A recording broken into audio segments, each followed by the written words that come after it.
Sejarah logo dan perusahaan Gojclever cukup menarik karena merek ini mengalami perkembangan, diversifikasi, dan akhirnya perubahan arah bisnis setelah mengalami kebangkrutan di pasar elektronik konsumen. 1. Asal-usul dan pendiriannya. Gojclever pertama kali didirikan di Poznan, Polandia, pada awal tahun 2000-an sebagai perusahaan elektronik konsumen yang berfokus pada perangkat teknologi portabel.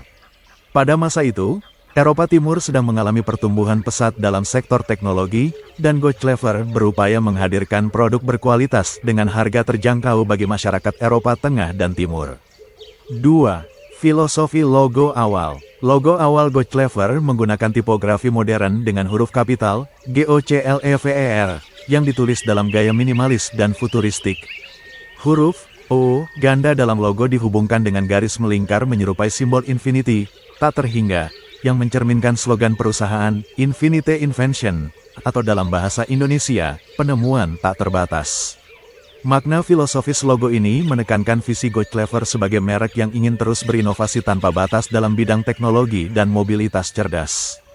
3. Produk dan ekspansi. Pada masa kejayaannya, Gojclever dikenal luas di pasar Eropa berkat lini produk seperti Asteris tablet dan smartphone berbasis Android, Asteris navigasi GPS mobil yang populer di kalangan pengemudi Eropa Timur, Asteris kamera digital dan dashcam, Asteris perangkat rumah pintar, termasuk vacuum robot dan kamera pengintai, Asteris skuter elektrik dan hoverboard, yang menjadi tren di pertengahan 2010-an.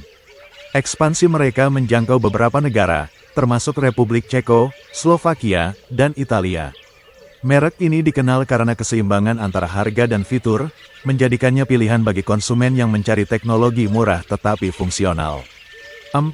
Krisis dan kebangkrutan. Memasuki akhir 2010-an, Gojclever mulai kehilangan daya saing akibat serbuan produsen besar dari Tiongkok seperti Xiaomi, Huawei, dan Lenovo yang menawarkan produk lebih kuat dengan harga serupa.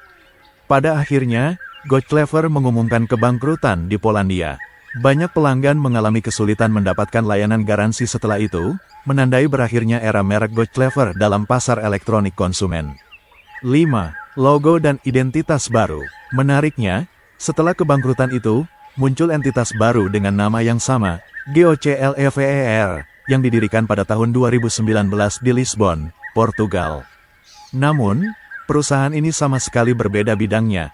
Mereka berfokus pada pengembangan sistem kecerdasan buatan, AI, untuk industri maritim. Perusahaan baru ini menggunakan logo yang lebih sederhana dan profesional, menonjolkan warna biru tua dan abu-abu yang menggambarkan teknologi, laut, dan stabilitas. Tidak lagi menggunakan simbol infinity, melainkan desain geometris yang menunjukkan presisi dan efisiensi, sesuai dengan fokus mereka pada kecerdasan buatan dan sistem navigasi laut. 6. Perbandingan logo lama, warna, biru muda dan abu-abu muda. Simbol, 2 huruf, O, saling bertaut membentuk simbol infinity. Makna, inovasi tanpa batas dan semangat eksplorasi teknologi. Kesan visual, ramah, modern, dan futuristik. Logo baru, warna, biru tua dan abu-abu gelap. Bentuk, geometris dan tegas, lebih profesional. Makna, stabilitas, kecerdasan sistem, dan fokus pada solusi industri. Kesan visual, teknikal, korporat, dan matang. 7. Transformasi filosofis. Perbedaan utama bukan hanya pada logo, tetapi juga pada arah filosofis dan bisnisnya. Gojclever lama berfokus pada consumer technology, memudahkan hidup konsumen melalui inovasi terjangkau. Gojclever baru berfokus pada industrial intelligence, meningkatkan efisiensi dan keselamatan sektor maritim dengan sistem berbasis AI. 8. Kesimpulan. Perjalanan Gojclever menggambarkan perubahan zaman dalam dunia teknologi, dari era hardware murah dan inovatif menuju era solusi digital berbasis kecerdasan buatan. Logo lamanya menjadi simbol masa ketika inovasi teknologi konsumen sedang meledak di Eropa, sedangkan logo barunya merepresentasikan evolusi menuju kecanggihan, efisiensi, dan keberlanjutan di bidang industri global.